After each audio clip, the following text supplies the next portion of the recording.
আকাশবাণী খবর পড়ছি রক্তিম ভট্টাচার্য। এখনকার বিশেষ বিশেষ খবর হলো অসম, কেরালাম এবং পুডুচেরির বিধানসভা নির্বাচনের জন্য মনোনয়নপত্র দাখিলের সময়সীমা আজ বিকেলে শেষ হচ্ছে। কেন্দ্রীয় অর্থ ও কর্পোরেট বিষয়ক মন্ত্রী নির্মলা সীতারামন আজ লোকসভায় কর্পোরেট আইন সংশোধনী বিল 2026 পেশ করেছেন। বিশদ পর্যালোচনার জন্য বিলটি যৌথ সংসদীয় কমিটির কাছে পাঠানো হয়েছে। দেশে পরিবেশ বান্ধব গণপরিবহন ব্যবস্থাকে শক্তিশালী করার লক্ষ্যে আগামী বছরের মধ্যে আরও 10,000 বাস চালানো হবে বলে কেন্দ্রীয় গৃহ ও নগর উন্নয়ন মন্ত্রী মনোহর লাল আজ রাজ্যসভায় জানিয়েছেন। মার্কিন প্রেসিডেন্ট ডোনাল্ড ট্রাম্পের হুঁশিয়ারির পরই ইরানের টারবাইন বিদ্যুৎ কেন্দ্র ধ্বংসের খবর নিশ্চিত করেছে মার্কিন সেনা। জাতীয় প্যারা অ্যাথলেটিক্স চ্যাম্পিয়নশিপে অরুণাচলের কিপা মেরো মহিলাদের জ্যাভলিন থ্রোয়ে সোনা জিতেছেন। আসছে বিস্তারিত খবরে। অসম, কেরালাম এবং পুডুচেরির বিধানসভা নির্বাচনের জন্য মনোনয়নপত্র দাখিলের সময়সীমা আজ বিকেলে শেষ হচ্ছে। 3 রাজ্যেই মনোনয়নপত্র জমা দেওয়ার কাজ শেষ হবে বিকেল 3টে। 140 আসন বিশিষ্ট কেরালাম বিধানসভায় এখনো পর্যন্ত 341 জন মনোনয়ন দাখিল করেছেন। অন্যদিকে অসমে আজ বিজেপি ও বিরোধী দলের বিভিন্ন তারকা প্রার্থীরা মনোনয়নপত্র দাখিল করছেন। মুখ্যমন্ত্রী হিমন্ত বিশ্ব শর্মা জালুকবাড়ি কেন্দ্র থেকে প্রার্থীপদ দাখিল করেছেন।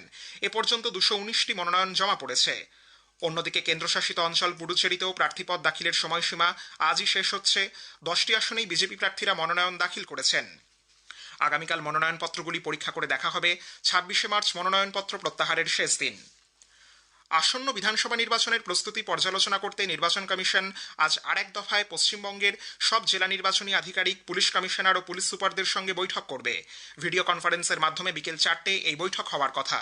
Senior deputy election commissioner Manish গার্গের পৌরোহিত্যে আয়োজিত ওই বৈঠকে senior deputy election commissioner Gyanesh Bharati, Pawan Kumar Sharma ছাড়াও পশ্চিমবঙ্গের মুখ্য নির্বাচনী আধিকারিক মনোজ কুমার আগরওয়াল উপস্থিত থাকবেন। কেরালায় আসন্ন বিধানসভা ভোট গ্রহণের প্রস্তুতি খতিয়ে দেখতে নির্বাচন কমিশন আজ সে রাজ্যের সব জেলা নির্বাচনী আধিকারিক, পুলিশ কমিশনার এবং পুলিশ সুপারদের সঙ্গে বৈঠকে বসবে।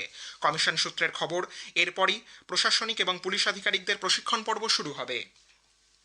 আসন্ন বিধানসভা নির্বাচনে জাতীয় ও রাজ্য স্তরে স্বীকৃত দলগুলিকে আকাশবাণী ও দূরদর্শনে বিনামূল্যে সম্প্রচারের জন্য ডিজিটাল ভাউচার বরাদ্দ করা হয়েছে। নির্বাচন কমিশনের নির্দেশ অনুযায়ী জনপ্রতিনিধিত্ব আইন 1951 39A ধারার অধীনে ভোটমুখী 4 রাজ্য পশ্চিমবঙ্গ, তামিলনাড়ু, কেরালা, অসম এবং কেন্দ্রশাসিত অঞ্চল পুডুচেরির স্বীকৃত রাজনৈতিক দলগুলি এই সুবিধা পাবে। প্রতিটি দলকে আকাশবাণী ও দূরদর্শনে 45 মিনিট করে প্রাথমিক সম্প্রচারের সময় বরাদ্দ করা হয়েছে। সংশ্লিষ্ট রাজ্যের আঞ্চলিক নেটওয়ার্কে এই সম্প্রচার হবে। পূর্ববর্তী নির্বাচনে দলের পারফরমেন্সের ভিত্তিতে অতিরিক্ত সময়ও বরাদ্দ করা হতে পারে। লোকসভায় আজ কেন্দ্রীয় অর্থ কর্পোরেট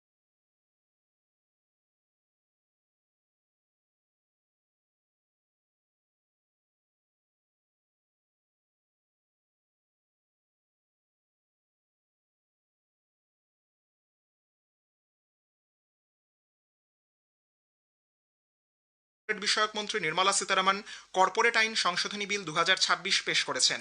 বিশদ পর্যালোচনার জন্য বিলটি যৌথ সংসদীয় কমিটির কাছে পাঠানো হয়েছে। এই বিলে 2008 সালের সীমাবদ্ধ অংশীদারিত্ব আইন এবং 2013 সালের কোম্পানি আইনের সংশোধন করতে চাওয়া হয়েছে। এর আগে কংগ্রেস সাংসদ মনীষ তিওয়ারি, তৃণমূল কংগ্রেসের সৌগত রায় এবং ডিএমকের ডক্টর টি সুমতি সহ বিরোধী দলের সদস্যরা বিল পেশের বিরোধিতা করেন। তারা বিশিষ্ট সমাজতান্ত্রিক রাজনীতিজ্ঞ ডক্টর রাম মনোহর লোহিয়ার জন্মবার্ষিকীতে তার প্রতি শ্রদ্ধা নিবেদন করেছেন। কেন্দ্রীয় জলশক্তি মন্ত্রী CR পাটিল জানিয়েছেন, জল জীবন মিশনের আওতায় দেশে 16 কোটিরও বেশি বাড়িতে নলবাহিত জলের সুবিধা পৌঁছে দেওয়া হয়েছে। নতুন দিল্লিতে আজ বিশ্ব জল দিবস সম্মেলন 2026-এর উদ্বোধনী অধিবেশনে ভাষণ দিয়ে মন্ত্রী কথা জানিয়ে বলেন, এই সম্মেলন জল সংরক্ষণ এবং সুস্থায়ী জল ব্যবস্থাপনার বিষয়ে পরামর্শ বিনিময় ও চিন্তাভাবনার পারস্পরিক আদান প্রদানের একটি মঞ্চ হিসেবে কাজ করবে। শ্রী পাটিল নদীর জল দূষণমুক্ত করার বিষয়ে সরকারের অঙ্গীকার পুনর্ব্যক্ত করেন। এর পাশাপাশি তিনি দেশের নাগরিকদের জল সংরক্ষণ গড়ে তোলার অভ্যাসের আহ্বান জানান। प्रधानमंत्री मोदी जी के नेतृत्व में जो काम चल रहा है, जल जीवन मिशन हो, रिवर लिंकिंग हो, जल संचय जन भागीदारी की बात हो, इस सभी के ऊपर हमने उनके साथ डिटेल में चर्चा किया। मुझे विश्वास है कि जो लोग पहले से ही जल संचय के लिए काम कर रहे हैं, रीयूज के लिए काम कर रहे हैं, उनके साथ चर्चा करने में हमें भी आनंद आया और मुझे विश्वास है कि माननीय प्रधानमंत्री जी का जो मिशन है वो सफल करने में इनका सहयोग मिलेगा। প্রধানমন্ত্রী নরেন্দ্র মোদী 29শে মার্চ রবিবার আকাশবাণীতে মন কি বাত অনুষ্ঠানে দেশ বিদেশের মানুষের সঙ্গে তার চিন্তাভাবনা ভাগ করে নেবেন। এটি হবে মাসিক এই বেতার অনুষ্ঠানের 132তম পর্ব।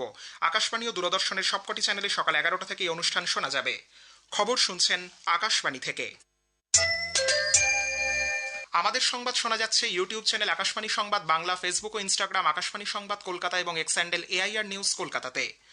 পশ্চিম এশিয়ার সংঘর্ষের আবহে মার্কিন সেনার সম্প্রতি করা বিমান হামলায় ইরানের টারবাইন বিদ্যুৎ উৎপাদন কেন্দ্র ধ্বংস করা হয়েছে। আমেরিকার সেন্ট্রাল কমান্ড জানিয়েছে তেহরান এই কেন্দ্রটিকে ড্রোন ও বিমান হামলার জন্য জ্বালানি উৎপাদনকারী টারবাইন ইঞ্জিন তৈরির জন্য ব্যবহার করত। সমাজ মাধ্যমের একটি বার্তায় মার্কিন সেন্টকম ধ্বংসপ্রাপ্ত উৎপাদন কেন্দ্রটির দুটো ছবি শেয়ার করে এই খবরকে নিশ্চিত করেছে। উল্লেখ্য, এর আগেই ডোনাল্ড ট্রাম্প ইরানের বিদ্যুৎ কেন্দ্রগুলিকে ধ্বংস করে দেওয়া হবে বলে হুঁশিয়ারি দিয়েছিলেন। সংযুক্ত আরব আমিরশাহী জানিয়েছে তাদের আকাশ প্রতিরক্ষা ব্যবস্থা ইরান থেকে নিক্ষিপ্ত ক্ষেপণাস্ত্র ড্রোন হামলা সফলভাবে প্রতিহত করেছে। মন্ত্রক জানিয়েছে পরিস্থিতি বর্তমানে সম্পূর্ণ নিয়ন্ত্রণে রয়েছে। এদিকে আবুধাবির কর্মকর্তারা জানিয়েছেন আল শাওয়ামেক এলাকায় একটি নিষ্ক্রিয় ব্যালিস্টিক ক্ষেপণাস্ত্রের ভাঙা অংশের আঘাতে এক ভারতীয় নাগরিক সামান্য আহত হন। জরুরি ভিত্তিতে তার চিকিৎসা শুরু হয়েছে। তাইওয়ানের প্রতিরক্ষা মন্ত্রক আজ তাদের জলসীমার আশেপাশে 7টি চীনা জলযান এবং 3টি সরকারি জাহাজের উপস্থিতি শনাক্ত করেছে। সমাজ মাধ্যমে এক পোস্টে মন্ত্রক জানিয়েছে আজ সকালে তাইওয়ান সংলগ্ন অঞ্চলে অবস্থানরত 7টি জলযান পিপলস লিবারেশন আর্মি নেভির বলে চিহ্নিত করা হয়েছে।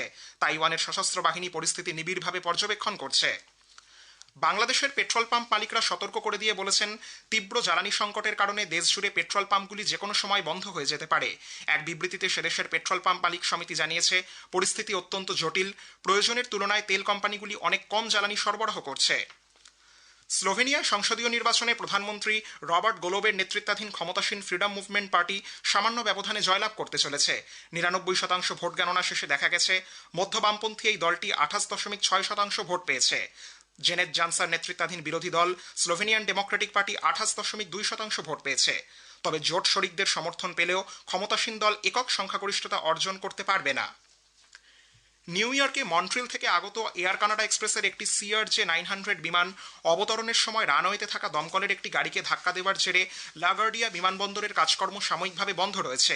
আপৎকালীন ভিত্তিতে জরুরি ব্যবস্থা নেওয়া হয়েছে। বিমান চলাচল সম্পূর্ণ বন্ধ। ওড়িশার ভুবনেশ্বরে আয়োজিত জাতীয় প্যারা অ্যাথলেটিক্স চ্যাম্পিয়নশিপে মেয়েদের জ্যাভলিন থ্রোয়ে F12 বিভাগে সোনা জিতেছেন অরুণাচলের কিপা মেরো। অ্যাটিনি তার জাতীয় রেকর্ড ভেঙে অসাধারণ কৃতিত্ব দেখিয়েছেন। অন্যদিকে মেয়েদের 400 মিটার T13 বিভাগে রূপো জিতেছেন তেচি মেতা। শেষ করার আগে খবরের বিশেষ কিছু অংশ আরও একবার। অসম, কেরালাম এবং পুডুচেরির বিধানসভা নির্বাচনের জন্য মনোনয়নপত্র দাখিলের সময়সীমা আজ বিকেলে শেষ হচ্ছে।